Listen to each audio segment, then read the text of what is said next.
आमतौर पर हमें लगता है कि हम अपने देश के भूगोल के बारे में बेसिक बातें तो जानते ही हैं, जैसे कि इसकी तटरेखा की लंबाई।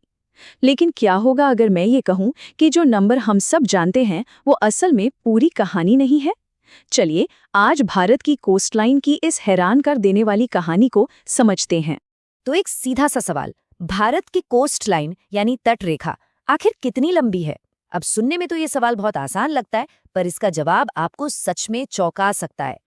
तो ये देखिए, पहले जो माप लिया गया था उसके हिसाब से हमारी तटरेखा थी 7,516 किलोमीटर। लेकिन अब जो नया और कहीं ज्यादा सटीक माप है उसके हिसाब से ये लंबाई है 11,098 किलोमीटर। मतलब सीधे सीधे 48% का जबरदस्त उछाल। और सबसे कमाल की बात यह है कि इसमें कोई नई जमीन भी नहीं जोड़ी गई है। तो सवाल ये है कि हमारी तटरेखा अचानक इतनी लंबी कैसे हो गई? इसका जवाब छिपा है एक बड़ी ही मजेदार चीज में, जिसे कहते हैं कोस्टलाइन पैराडॉक्स। देखिए, इसे ऐसे समझिए, कोई भी कोस्टलाइन सीधी लकीर नहीं होती, उसमें अनगिनत छोटे बड़े मोड़ और घुमाव होते हैं। पहले के जो तरीके थे वो इन सभी छोटे छोटे घुमावों को पकड़ नहीं पाते थे, पर अब मॉडर्न जीआईएस सॉफ्टवेयर और हाई रेजोल्यूशन डेटा की मदद से हम हर छोटे से छोटे मोड़ को भी नाप सकते हैं, और इसी वजह से लंबाई में ये इतना बड़ा फर्क आया है। तो अब जब हम ये जान गए हैं कि ये नंबर इतना बड़ा क्यों है, तो चलिए इस विशाल और खूबसूरत कोस्टलाइन की एक सैर पर निकलते हैं। भारत की मुख्य भूमि की ये खूबसूरत कोस्टलाइन एक दो नहीं बल्कि पूरे 9 राज्यों से होकर गुजरती है।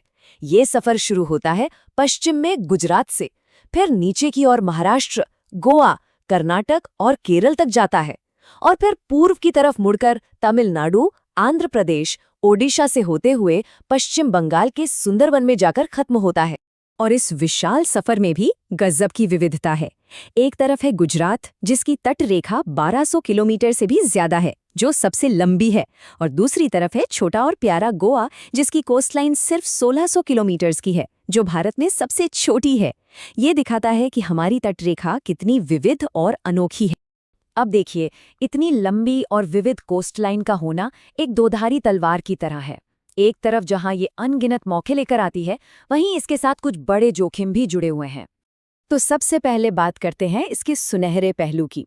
ये कोस्टलाइन हमारे देश के लिए टूरिज्म, व्यापार और आर्थिक विकास का एक पावर हाउस है।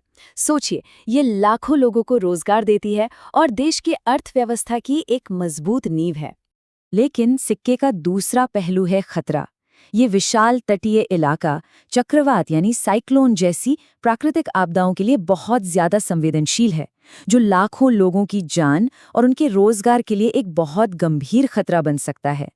और इस खतरे को सरकार ने भी गंभीरता से लिया है। देश के 13 तटीय राज्यों और केंद्र शासित प्रदेशों को चक्रवात के आशंका वाले क्षेत्रों के तौर पर चिन्हित किया गया है। ये इस जोखिम को समझने और उससे निपटने की दिशा में एक बहुत जरूरी कदम है। और सिर्फ पहचान ही नहीं, बल्कि एक ठोस प्लान भी तैयार है। राष्ट्रीय चक्रवात जोखिम न्यूनीकरण परियोजना का मकसद साफ है: चेतावनी सिस्टम को बेहतर बनाना, स्थानीय लोगों को तैयार करना, सुरक्षित शेल्टर तक पहुंच आसान बनाना और हर लेवल पर आपदा प्रबंधन को मजबूत करना। ये एक बहुत ही प्रोएक्टिव अप्रोच है। तो ये तो हो गई बड़ी बड़ी बातें और प्लान्स, लेकिन चलिए अब जमीनी हकीकत पर आते हैं। जब कोई टूरिस्ट वहां जाता है तो उसका असल अनुभव कैसा होता है? देखते हैं कि सरकार का हालिया मूल्यांकन क्या कहता है। तो एक जो सबसे आम समस्या सामने आई वो थी पहुंच की। पर्यटन मंत्रालय की रिपोर्ट के मुताबिक करीब 18% टूरिस्ट का कहना था कि उन्हें पब्लिक ट्रांसपोर्ट के लिए घंटों इंतजार करना पड़ता है। अब ये सुनने में छोटी बात लग सकती है, पर ये पूरे टूरिस्ट एक्सपीरियंस पर असर डालती है। अब बात करते हैं साफ सफाई की। यहाँ तस्वीर काफी हद तक पॉजिटिव है। आधे से ज्यादा यानी 51% टूरिस्ट्स ने साफ सफाई को बहुत अच्छा माना और 35% ने अच्छा।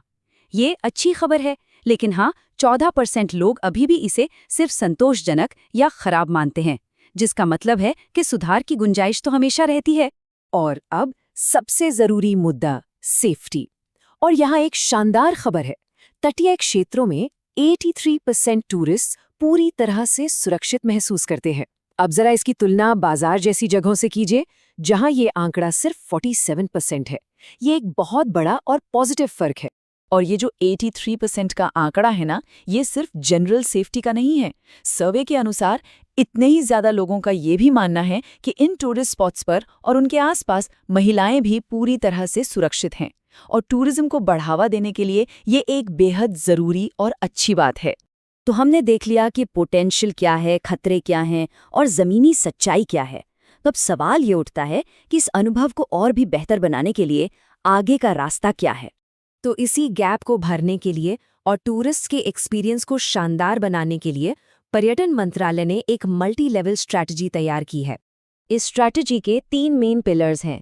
पहला, सभी सरकारी विभाग आपस में मिलकर बेहतर तरीके से काम करें। दूसरा, इन खूबसूरत जगहों का जोरदार प्रमोशन और मार्केटिंग हो ताकि दुनिया इनके बारे में जाने। और तीसरा, नई टेक्नोलॉजी का इस्तेमाल करके टूरिस्ट के अनुभव को और भी आसान और मज़ेदार बनाया जाए। और चलिए हम अपनी बात को वहीं खत्म करते हैं जहां से शुरू किया था, माप के साथ। जरा सोचिए, जैसे जैसे टेक्नोलॉजी और बेहतर होगी और क्लाइमेट चेंज की वजह से समुद्र का स्तर बदलेगा, तो भारत की कोस्टलाइन की ये संख्या, इसकी परिभाषा और इसके बारे में हमारी समझ, ये सब कैसे बदलेगा? ये एक ऐसा सवाल है जिसका जवाब हमें आने वाला वक्त ही देगा।